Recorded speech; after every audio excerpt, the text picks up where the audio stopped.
22वां अध्याय पहले 6 पद को देखेंगे। Matthew chapter 19 versus 1 to 6। जब यीशु ये बातें कह चुका जी तो गलील से चला गया हाँ और यरदन के पार यहूदिया के प्रदेश में आया। जी तब बड़ी भीड़ उसके पीछे हो ली जी और उसने वहां उन्हें चंगा किया। हाँ तब फरीसी उसकी परीक्षा करने के लिए पास आकर कहने लगे, जी क्या हर एक कारण से अपनी पत्नी को त्यागना उचित है? उसने उत्तर दिया, क्या तुमने नहीं पढ़ा कि जिसने उन्हें बनाया उसने आरंभ से नर और नारी बनाकर कहा, जी इस कारण मनुष्य अपने माता पिता से अलग होकर अपनी पत्नी के साथ रहेगा जी। और वे दोनों एक तन होंगे। जी verse number 4 one more time। उसने उत्तर दिया, उत्तर दिया, क्या तुमने नहीं पढ़ा? क्या तुमने नहीं पढ़ा जी कि जिसने उन्हें बनाया जी उसने आरंभ से जी नर और नारी बनाकर कहा। जी हालेलुया। जिंदगी मुश्किल इसलिए नहीं होती है कि जिंदगी बहुत मुश्किल होती है। जिंदगी मुश्किल इसलिए होती है क्योंकि हम नहीं जानते कुछ चीज़ों को, राइट। जिंदगी मुश्किल इसलिए नहीं है, life is not difficult because life is difficult. जिंदगी इसलिए मुश्किल नहीं है कि बहुत कठिन है जिंदगी, बहुत दिक्कत वाली जिंदगी है। जिंदगी इसलिए मुश्किल हो जाती है कि कई बार आप नहीं जानते चीज़ों को। ढेर सारे सवाल जो हमारी जिंदगी में हमको घेर करके रखते हैं, ढेर सारे प्रश्न जो हमारे चारों ओर घूम रहे होते हैं, वो इसलिए नहीं होता कि जिंदगी बड़ी कठिन है, वो इसलिए होता है क्योंकि हम नहीं जानते। हम सत्य को नहीं जानते, हम परमेश्वर को नहीं जानते, हम परमेश्वर के वचन को नहीं जानते, और ढेर सारी संसारिक बातों से हमारा जीवन भरा रहता है।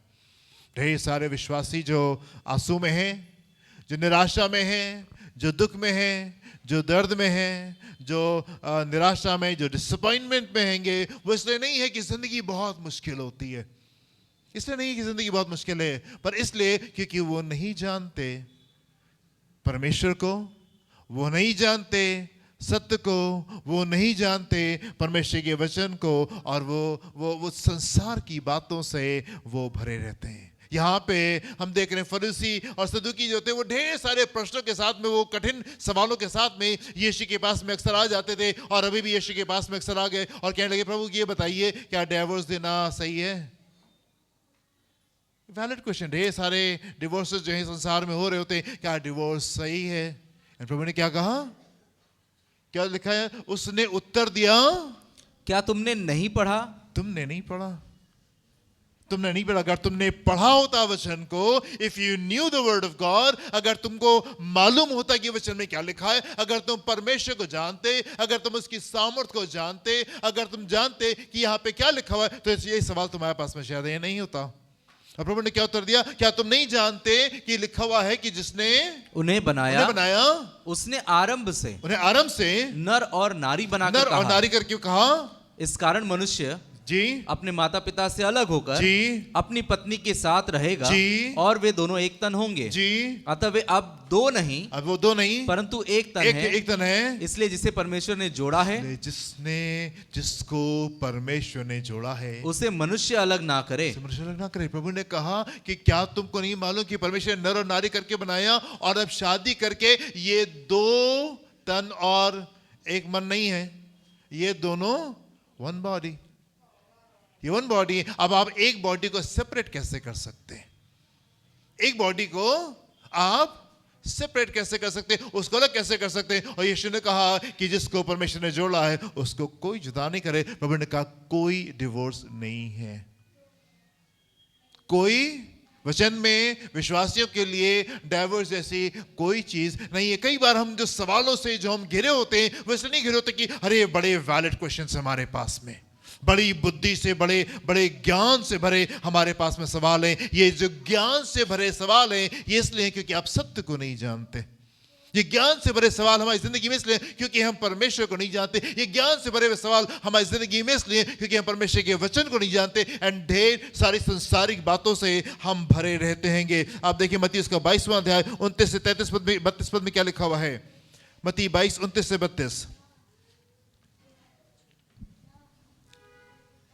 यीशु ने उन्हें उत्तर दिया, जी तुम पवित्र शास्त्र और परमेश्वर की सामर्थ नहीं जानते। तुम पवित्र शास्त्र और परमेश्वर की सामर्थ नहीं जानते, इस कारण भूल में पड़े हो। इस कारण भूल में पड़े हो। क्योंकि तुम परमेश्वर की सामर्थ को नहीं जानते, परमेश्वर के वचन को नहीं जानते, इसलिए तुम भूल में हो। क्योंकि जी उठने पर जी वे न विवाह करेंगे जी। और न विवाह में दिए जाएंगे, जी परंतु स्वर्ग में परमेश्वर के दूतों के समान होंगे। जी परंतु मरे हुओं के जी उठने के विषय में जी क्या तुमने ये वचन नहीं पढ़ा जी। जो परमेश्वर ने तुमसे कहा? क्या तुमने वचन नहीं पढ़ा जो परमेश्वर ने तुमसे जो कहा। परमेश्वर तुमसे कहा? राइट, परमेश्वर क्या कह रहे हैं? तुमने वचन नहीं पढ़ा, तुम परमेश्वर को नहीं जानते हो, तुम इसके सामर्थ को नहीं जानते हो, तुम स्क्रिप्चर्स को नहीं जानते हो, इसलिए सवालों के साथ में आ रहे हो। क्या सवाल था? प्रभु, एक जन था, एक पत्नी थी और उसके कई पति हुए और एक एक करके मर गए, स्वर्ग में किसकी पति होगी, किसकी पत्नी होगी? वो बड़ा वैलिड क्वेश्चन, बड़े दिमाग से निकाल करके प्रभु के पास में सवाल को लेके आ रहे, और प्रभु कह रहे तुम परमेश्वर को नहीं जानते हो। You have these questions because you do not know me.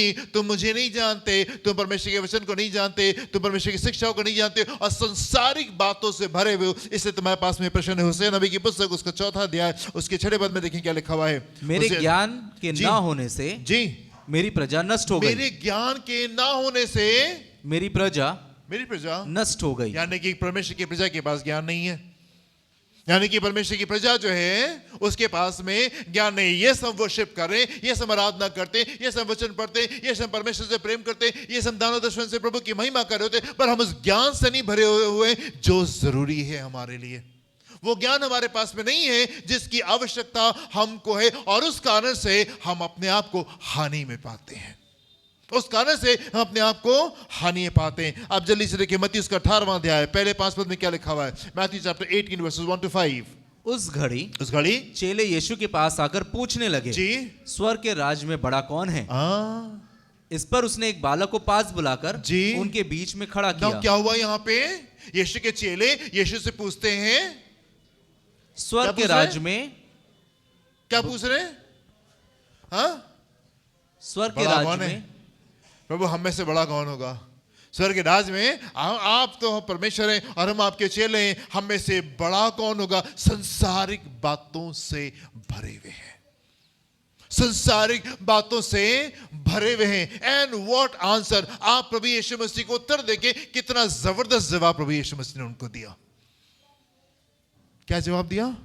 इस पर उसने एक बालक को पास बुलाकर, एक बालक को पास बुला के उनके बीच में खड़ा किया, उनके बीच में खड़ा किया और कहा मैं तुमसे सच कहता हूं, मैं तुमसे सच कहता हूं कि जब तक तुम ना फिरो, जब तक तुम नहीं फिरोगे और बालकों के समान ना बनो, बालक के समान नहीं बनोगे, तुम स्वर्ग के राज में प्रवेश करने नहीं पाओगे। स्वर्ग के राज में प्रवेश नहीं कर पाओगे। तुम्हारे दिमाग में ये चल रहा है कि स्वर्ग में हम में से बड़ा कौन होगा? प्रभु का बेटा, अगर बच्चे के समान नहीं बनोगे, अगर नहीं चेंज होगे, नहीं बदलोगे और इस बालक के समान नहीं होगे, तो ये भूल जाओ कि तुम स्वर्ग के राज में प्रवेश भी कर पाओगे।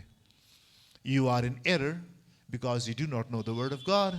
तुम चूक इसलिए कर रहे हो क्योंकि तुम परमेश्वर को नहीं जानते, तुम सत्य को नहीं जानते हैं, तुम परमेश्वर के वचन की सामर्थ को नहीं जानते, तुम परमेश्वर को नहीं जानते और ढेर सारी संसारिक बातों से भरे हुए। इसलिए चेले यीशु मसीह से आके पूछते हैं, प्रभु स्वर्ग के राज में सबसे बड़ा कौन होगा? प्रभु ने कहा स्वर्ग के राज में बड़ा होना तो बहुत दूर की बात है।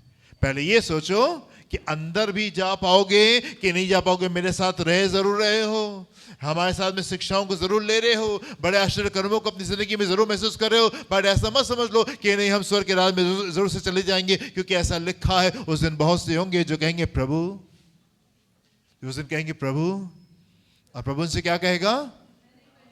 मैं तुमको नहीं पहचानता, मैं तुमको नहीं पहचानता। जिंदगी मुश्किल इसलिए नहीं है कि जिंदगी बड़ी मुश्किल है, पर जिंदगी मुश्किल इसलिए होती है क्योंकि हम परमेश्वर को नहीं जानते। जिंदगी मुश्किल इसलिए होती है क्योंकि हम परमेश्वर के वचन को नहीं जानते। जिंदगी मुश्किल इसलिए होती है क्योंकि हम परमेश्वर की सामर्थ को नहीं जानते एंड ढेर सारी संसारिक बातों से हम भरे होते हैं। कई बार हमारे पास में बड़े प्रश्न होते हैं एंड बड़े बुद्धि वाले प्रश्न हमको दिखाई देते, लगता है अरे बड़ी ज्ञान की बातें ये यहाँ पे आ रही हैं। पर मैं आपसे कहना चाहता हूँ ये बड़े समझदारी वाले प्रश्न भी आपकी जो जिंदगी में वो इसलिए हैं because you do not know the Lord, क्योंकि आप परमेश्वर को नहीं जानते और आप उसकी सामर्थ को नहीं जानते और आप उसकी शिक्षाओं को नहीं जानते एंड संसारिक बातों से भरे हुए। इसलिए जब दुख में है, इसलिए हम संघर्षों में हैं, इसलिए हम आंसू में हैं, इसलिए हम निराशा में, इसलिए हम सोचते हैं अरे प्रभु हम तो बहुत दिनों से प्रार्थना कर रहे हैं पर ये काम हमारी जिंदगी में क्यों नहीं हो रहा है। प्रभु हम तो बहुत कोशिश कर रहे हैं पर ये वाली चीज हमारी जिंदगी में क्यों नहीं हो रही है।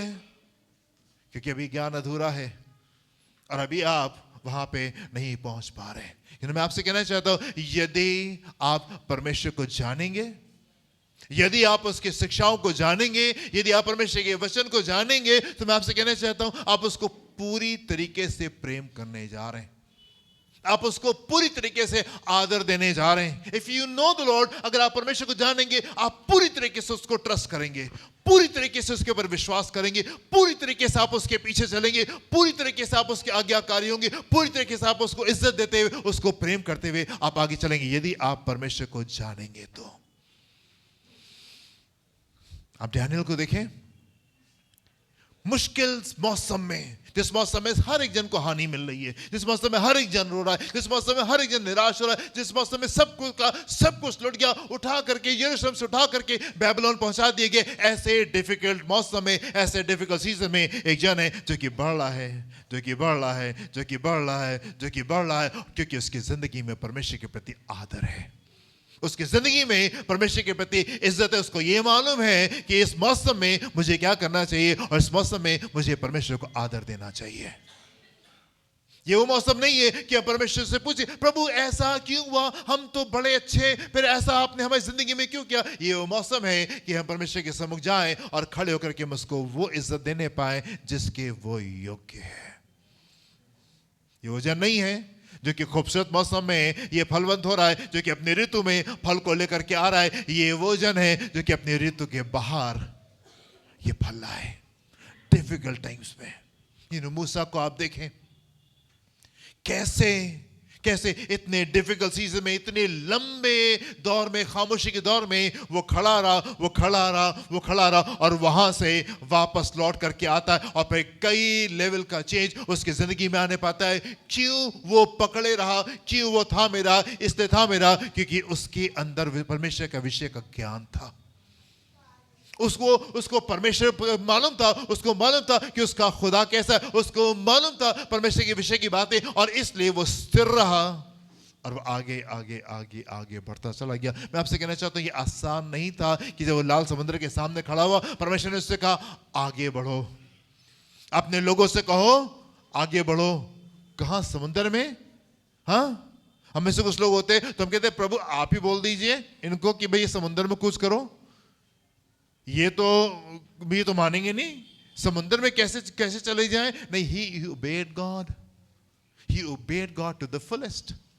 पूरी तरीके से उसने परमेश्वर के ऊपर विश्वास करके वो आज्ञाकारी हुआ। प्रभु ने कहा आगे बढ़ जाओ और वो आगे बढ़ गया। कहां आगे बढ़ गया?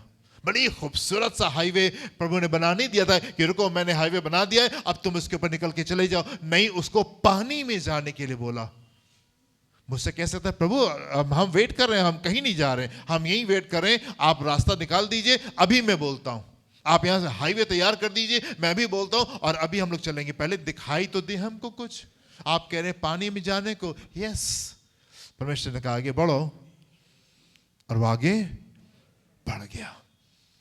दिक्कत जानते कहां पे? कई बार हम ढेर सारे सवालों से घिरे रहते हैं, कई बार ढेर सारे आंसू से घिरे होते हैं, कई बार ढेर सारी निराशा से घिरे होते हैं, कई बार हम बड़े निराश होते। प्रभु क्या करें, ये सब हमारी जिंदगी में क्यों हो रहा है?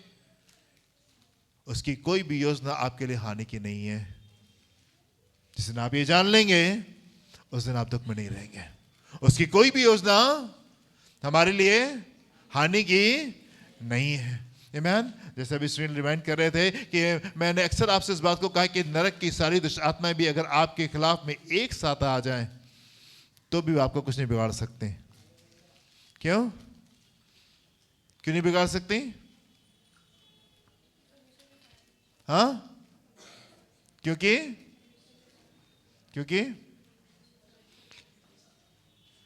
परमेश्वर हमारे साथ में, वो हमको दिख रहा है। जब आत्माएं वहां पे आती हैं तो वो आपको नहीं देखती, हाँ, वो आपके पीछे आपके परमेश्वर देखती हैं, राइट।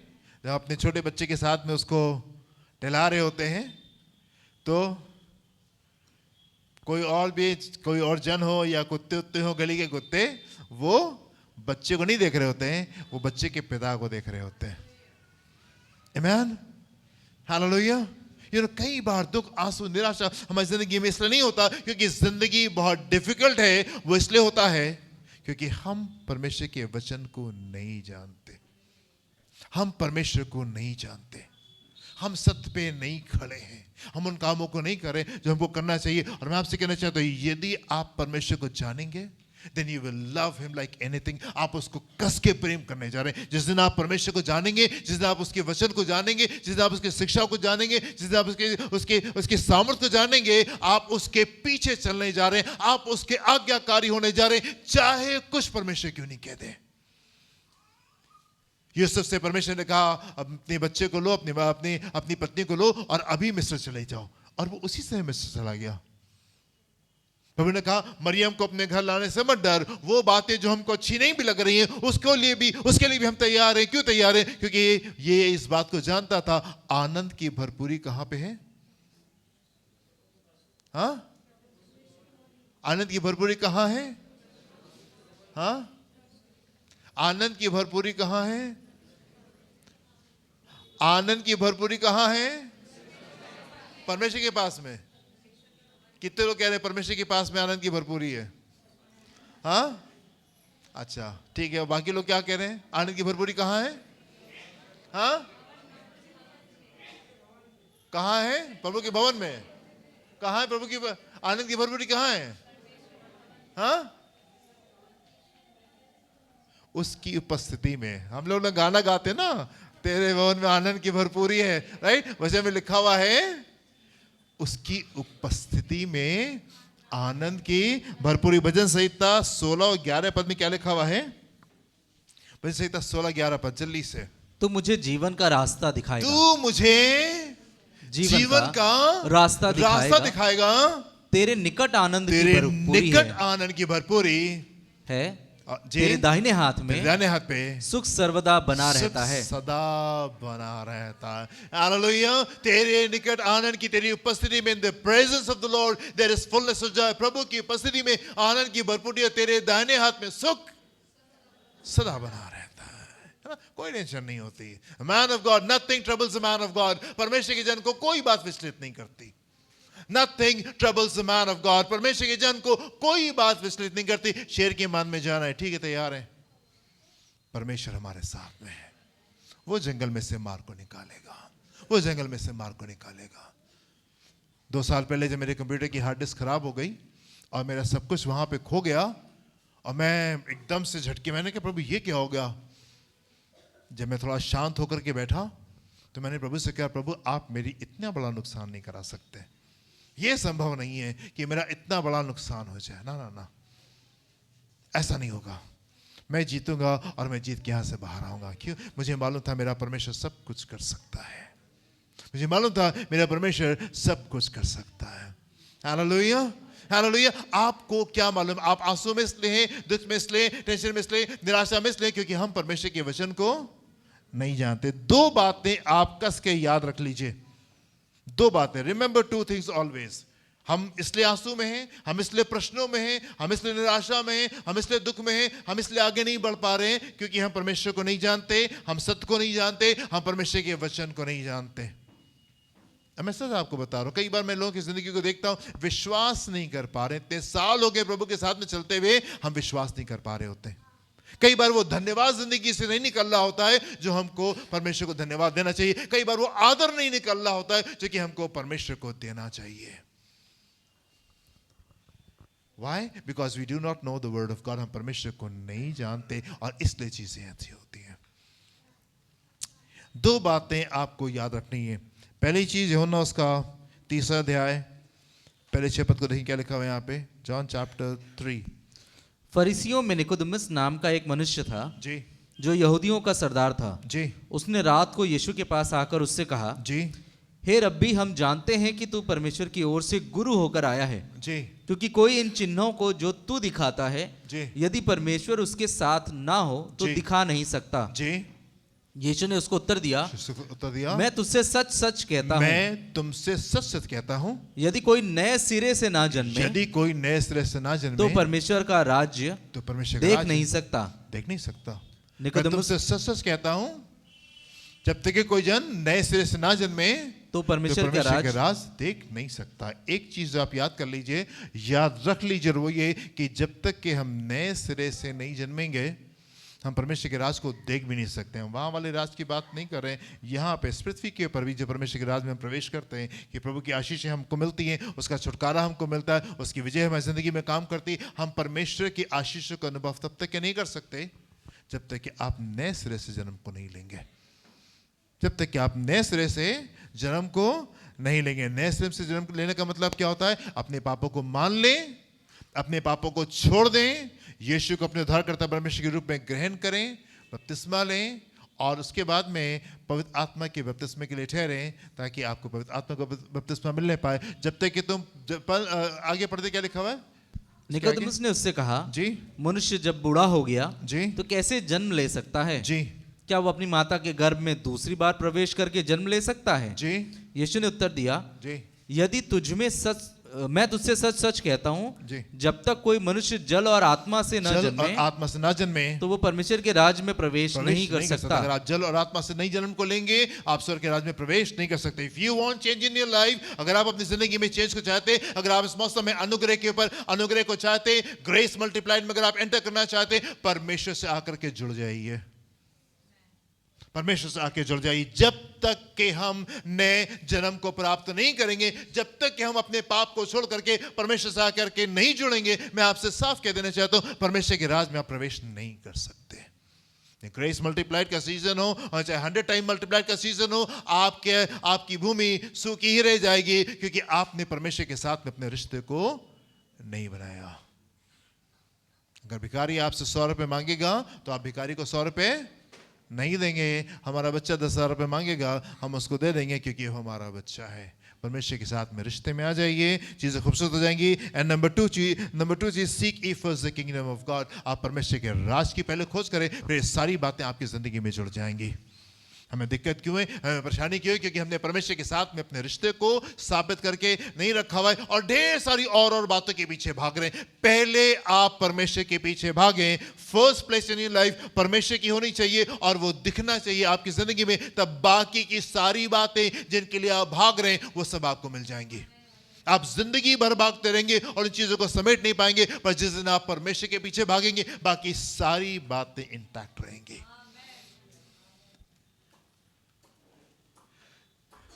ज्योति खूबसूरत बात को अभी 29 तारीख को बड़ी खूबसूरत बात उसने बोली कि परिवार में बड़ा प्रेम दिखाई देता है, परिवार में बड़ा प्रेम। कैसे ये इतना ढेर सारा प्रेम हमारे बीच में बह रहा है? क्योंकि परमेश्वर हमारी जिंदगी में प्रथम स्थान को लेता है।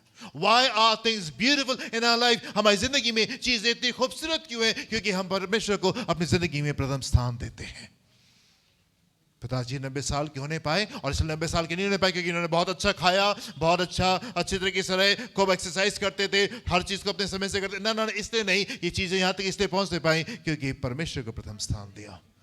कुछ चीजें आप अपनी जिंदगी में अपनी पूरी ताकत से कभी नहीं हासिल कर सकते, चाहे आप कितना पैसे क्यों नहीं डाल दें, चाहे आप कितना एफर्ट्स क्यों नहीं डाल दें, पर जब तक कि आप परमेश्वर को ऑनर नहीं करेंगे कुछ चीजें आपकी जिंदगी में कभी नहीं होंगी। ये वो मुकाम है, ये वो जगह है जब आप अपनी काबिलियत से, अपनी बुद्धि से, अपनी समझ से, अपने पैसे से हासिल नहीं कर सकते। ये वो मुकाम है जो कि परमेश्वर की तरफ से आता है और जो जिंदगियां खुदा को इज्जत देती हैं वो खूबसूरत होती हैं। 2 बातें आप याद रखें। पहली चीज, जब तक के हम नए जन्म को प्राप्त नहीं करेंगे, हम बपतिस्मे को लेके पवित्र आत्मा से परिपूर्ण नहीं हो जाएंगे, हम परमेश्वर के राज में प्रवेश नहीं कर सकते। एंड नंबर 2 चीज, seek ye first the kingdom of God। आप पहले परमेश्वर के राज की खोज करें, फिर बाकी की सारी बातें आपको मिल जाएंगी। आमीन। 2 बातें आप याद रखें। 4 बातें जल्दी से बहुत आवश्यक है, मैं जल्दी से आपको बता दूं। पहली चीज है कि आप परमेश्वर के प्रेम को पहचानें। If you want change in your life, अगर अपनी जिंदगी में जानना चाहते हैं कुछ बातें जो जरूरी है आप अपनी जिंदगी में जान लें, बैठा लें। नंबर 1 चीज, परमेश्वर आपसे प्रेम करते हैं। ये बात अगर आपने अपनी जिंदगी में बैठा ली कि वो मुझसे प्रेम करता है, आपकी जिंदगी का नजरिया बदल जाएगा, इन सारी बातें बदल जाएंगी। God loves you like anything। परमेश्वर आपसे प्रेम करते हैं, पहली बात अपनी जिंदगी में ढाल लें, परमेश्वर आपसे प्रेम करते हैं। नंबर 2 चीज, पाप बहुत गंभीर है। पाप बहुत गंभीर है। पाप आपको परमेश्वर से दूर कर देता है, पाप आपको राज से बाहर निकाल के खड़ा कर देता है, एंड पाप आपकी जिंदगी में दंड को लेकर के आता है। सो अगर कोई गलत बात है उसको फौरन से पहले आप दूर कर दीजिए। नंबर 1 चीज ये जान लें, परमेश्वर आपसे बेपनाह मोहब्बत रखते हैं। नंबर 2 चीज आप ये जान लें कि पाप आपके लिए बहुत गंभीर है। परमेश्वर उसको पूरी गंभीरता के साथ में लेते हैं। आप हो सकता है कैजुअल हो सकते हैं उसके बारे में, लेकिन परमेश्वर उसके साथ में बहुत गंभीरता से लेते हैं। परमेश्वर पिता ने अपने मुंह को फेर लिया था यीशु मसीह के से, जब उसने अपने पाप को लेकर के, संसार के पाप को लेकर के, जब वो क्रूस के ऊपर लटका था। For God sin is very serious. एक पाप ने, और वो पाप क्या था, फल खाने ने आदम और हवा को परमेश्वर की पसरी से बाहर निकाल दिया। आदम और हवा ने किसी का मर्डर नहीं किया था, परमेश्वर की तिजोरी में सेंध नहीं लगाई थी आदम और हवा ने, है ना। आदम और हवा ने किसी का मर्डर, किसी का खून नहीं कर दिया था, और परमेश्वर की तिजोरी में सेंध लगा के नहीं भाग गए थे कि परमेश्वर अरे भागो ना। एक अनाज्ञाकारिता बाहर निकाल खड़ा कर दिया। सिन इज वेरी सीरियस। नंबर 3 चीज, पावर ऑफ प्रेयर। प्रार्थना की सामर्थ्य को आप समझ जाएं। प्रार्थना की सामर्थ्य सारी चीजों को बदल देती है। अगर आपको प्रार्थना करनी आती है, आप सारी बातों को बदल सकते हैं, सारी बातों को आप चेंज कर सकते हैं। एंड नंबर 4 चीज, इंपॉर्टेंस ऑफ फेलोशिप, सहभागिता की महत्व, कलीसिया का महत्व। ये कलीसिया खूबसूरत जगह है। इतने के लिए हम लोग प्रार्थना करें तो ऐसे ढेर सारे लोगों के लिए प्रार्थना करते हैं, कलीसिया सब आकर के जुड़ जाती है। कलीसिया सब आके जुड़ जाती है। मैं एक परिवार में पिछले दिनों था, मैं विजिट करने के लिए उनके पास में गया। उन्होंने कहा सबसे पहले हमको ये बताइए बच्चे की तबीयत कैसी है, बाकी की सारी बातें बाद में, सबसे पहले ये बताइए बच्चे की तबीयत कैसी। I was so happy. कलीसिया एक दूसरे के लिए प्रार्थना करती है। ये वो स्थान है जहां पे हम एक दूसरे से प्रेम करते, एक दूसरे की फिक्र करते, और एक दूसरे के लिए घुटने टेक करके और उपवास रख करके हम प्रार्थना करते। Importance of fellowship. 4 बातें आपको जान लेना बहुत जरूरी। नंबर 1, परमेश्वर आपसे बहुत प्रेम करते हैं। नंबर 2, पाप आपके लिए बहुत गंभीर है। नंबर 3, प्रार्थना की सामर्थ्य। And number 4, the importance of fellowship, सहभागिता की का महत्व। आमीन। सो ये 4 बातें आपके लिए हैं। ढेर सारे प्रश्न हैं फरीसी सदूकी के पास में, ढेर सारे प्रश्न कई बार हमारे पास में होते, और वो इसलिए नहीं होते क्योंकि जिंदगी बहुत डिफिकल्ट है, ये वो इसलिए होते क्योंकि हम परमेश्वर को नहीं जानते, परमेश्वर के वचन को नहीं जानते, उसकी शिक्षाओं को नहीं जानते। प्रभु आपको आशीष दे।